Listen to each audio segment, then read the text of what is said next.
गबन भाग 2। मुंशी दीनदयाल की जान पहचान के आदमियों में एक महाशय दयानाथ थे। बड़े ही सज्जन और सहृदय कचहरी में नौकर थे और 50 रुपये वेतन पाते थे। दीनदयाल अदालत के कीड़े थे। दयानाथ को उनसे सैकड़ों ही बार काम पड़ चुका था। चाहते तो हजारों वसूल करते, पर कभी एक पैसे के भी रवादार नहीं हुए थे। दीनदयाल के साथ ही उनका यह सलूक न था, उनका स्वभाव था। यह बात भी न थी कि वह बहुत ऊंचे आदर्श के आदमी हो, पर रिश्वत को हराम समझते थे। शायद इसलिए कि वे अपनी आंखों से इस तरह के दृश्य देख चुके थे। किसी को जेल जाते देखा था, किसी को संतान से हाथ धोते, किसी को दुर्व्यसनों के पंजे में फंसते। ऐसी उन्हें कोई मिसाल न मिलती थी जिसने रिश्वत लेकर चयन किया हो। उनकी यह दृढ़ता धारण हो गई थी कि हराम की कमाई हराम में ही जाती है। यह बात वे कभी न भूलते। इस ज़माने में 50 रुपये की भुगत ही क्या है। 5 आदमियों का पालन बड़ी मुश्किल से होता था। लड़के कपड़ों को तरसते, स्त्री गहनों को तरसती, पर दयानाथ विचलित न होते थे। बड़ा लड़का 2 ही महीने तक कॉलेज में रहने के बाद पढ़ना छोड़ बैठा। पिता ने साफ कह दिया, मैं तुम्हारी डिग्री के लिए सबको भूखा और नंगा नहीं रख सकता। पढ़ना चाहते हो तो अपने पुरुषार्थ से पढ़ो। बहुतों ने किया है, तुम भी कर सकते हो। लेकिन रमानाथ में इतनी लगन न थी। इधर 2 साल से वह बिल्कुल बेकार था। शतरंज खेलता, सैर सपाटे करता और माँ और छोटे भाइयों पर रौब जमाता। दोस्तों की बदौलत शौक पूरा होता रहता था। किसी का चेस्टर मांग लिया और शाम को हवा खाने निकल गए। किसी की घड़ी कलाई पर बांध ली। कभी बनारसी फैशन में निकले, कभी लखनवी फैशन में।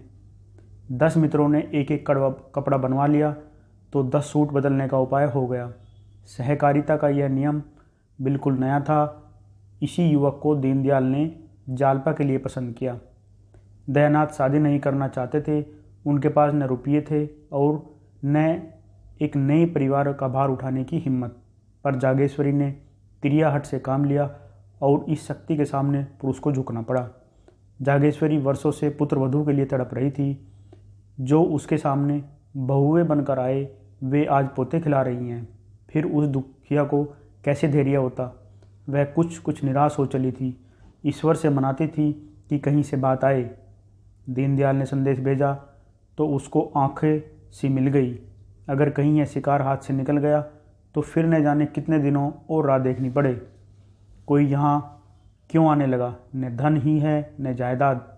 लड़के पर कौन रिझता है। लोग तो धन देखते हैं, इसलिए उसने इस अवसर पर सारी शक्ति लगा दी और उसकी विजय हुई। मुझमें समाई नहीं है। जो आदमी अपने पेट की फिक्र नहीं कर सकता, उसका विवाह करना मुझे तो अधर्म सा मालूम होता है। फिर रुपयों की भी तो फिक्र है। 1000 तो टीम टाम के लिए चाहिए, जोड़ों और गहनों के लिए अलग। ना बाबा, यह बोझ मेरे मान का नहीं। जागेश्वरी पर इन दलीलों का कोई असर न हुआ। बोली, वह भी तो कुछ देगा। मैं उससे मांगने तो जाऊंगा नहीं।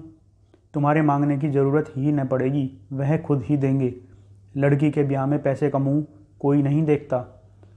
हाँ, मकदूर चाहिए। सो दीनदयाल पोढ़े आदमी हैं और फिर यही एक संतान है, बचा कर रखेंगे तो किसके लिए। दयानाथ को अब कोई बात न सूझी। केवल यही कहा, वह चाहे लाख दे दें, चाहे एक न दे। मैं न कहूँगा कि दो, न कहूँगा कि मत दो। कर्ज मैं लेना नहीं चाहता, और लूँ तो दूंगा किसके घर से।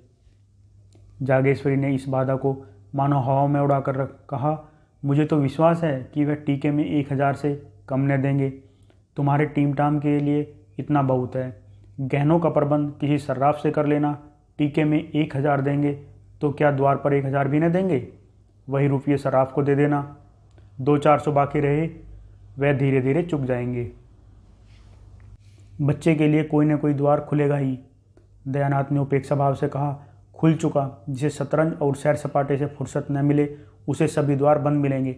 जागेश्वरी को अपने विवाह की बात याद आई। दयानाथ भी तो गुलछर्रे उड़ाते थे, लेकिन उसके आते ही उन्हें 4 पैसे कमाने की फिक्र कैसी सिर पर सवार हो गई थी। साल भर भी न बीतने पाया था कि नौकर हो गए।